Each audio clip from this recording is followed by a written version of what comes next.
AB পার্টির chairman Mujibur Rahman Manju খুব interesting একটা কথা বলেছেন। তিনি বলেছেন অন্তর্বর্তীকালীন সরকার তার কোনো প্রিন্সিপাল পজিশন নেই। বিএনপির চাপে উনি কতক্ষণ ছোটেন ডানে, জামায়াতের চাপে তিনি কিছুক্ষণ বায়ে ছোটেন, এনসিপির চাপে উনি মাঝে মাঝে উপরের দিকে ওঠার চেষ্টা করেন। সরকারকে উদ্দেশ্য করে ডেফিনেটলি বলেছেন।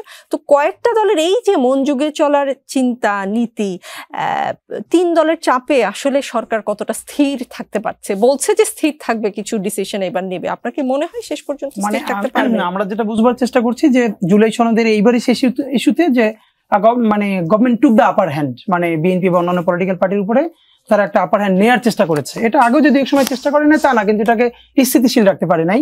কারণ হচ্ছে, এবং এটুকুন বলতে দ্বিধা নাই, আমি আপনাকে বলি যে যখন ইন্টারিম গভর্নমেন্ট বলছেন, এই ওনারা গভর্নমেন্ট চালান মানে আসলে ওনারা শুধু ঢাকার গভর্নমেন্ট চালান, ওনারা সচিবালয় চালান।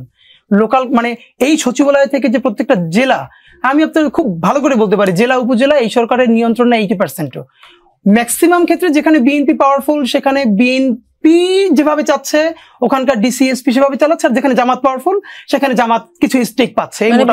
মিলেমিশে চালাচ্ছে, এমনি ঝগড়াঝাটি যাই করুক মিলেঝিলে চালাচ্ছে, এইটা হলো ব্যাপার।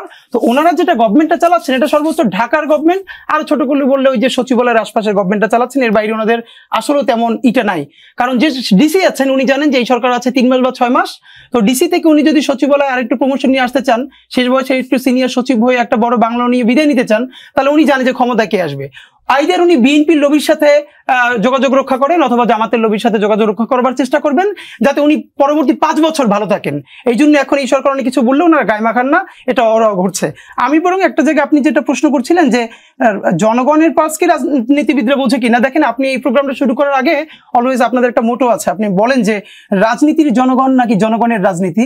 মজার ব্যাপার হলো এখন যে পলিটিক্যাল পজিশন নিচ্ছে তার কি বলছে যে এটা তো জনগণের অভিপ্রায়। তো এখন একটা কথা ধরেন, এটা আমি জাস্ট কুতর্ক করার জন্য না, বাংলাদেশে বিএনপি তো বড় দল এখন সব থেকে, এবং আগেও সব থেকে বড় পলিটিক্যাল পার্টি। তো বিএনপি নিজে যখন সরকার গঠন করেছে তখনও কি কোন সময় বিএনপি 40%-এর উপরে ভোট পেয়েছে কিনা? না, পায় নাই।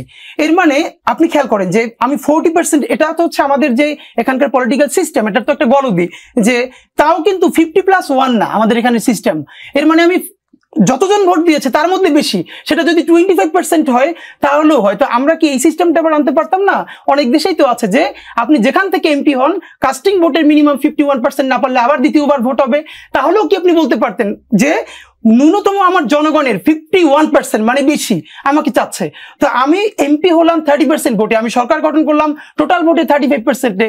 এর মানে প্রায় দ্বিগুণ জনসংখ্যা যে আমার সাথে নাই, এটা তো আমরা অ্যাড্রেস করি না। আমরা বলি আমরা বেশি পেয়েছি, কিন্তু কত পাই নাই সেটা কিন্তু অ্যাড্রেস করি নাই।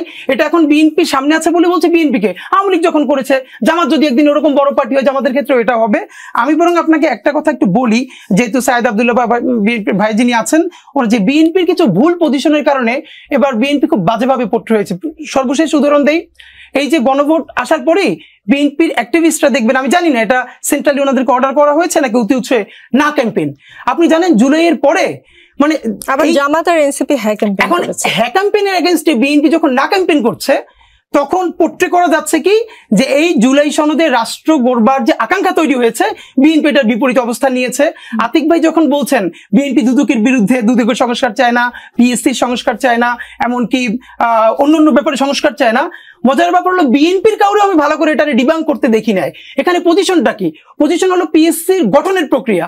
একটা প্রস্তাব এসছে যে সরকারি দল থেকে 2 জন, বিরোধী দল থেকে 2 জন। বিএনপি এখানে বলেছে যে না, সরকারি দল থেকে আরেকটু বেশি থাকা দরকার।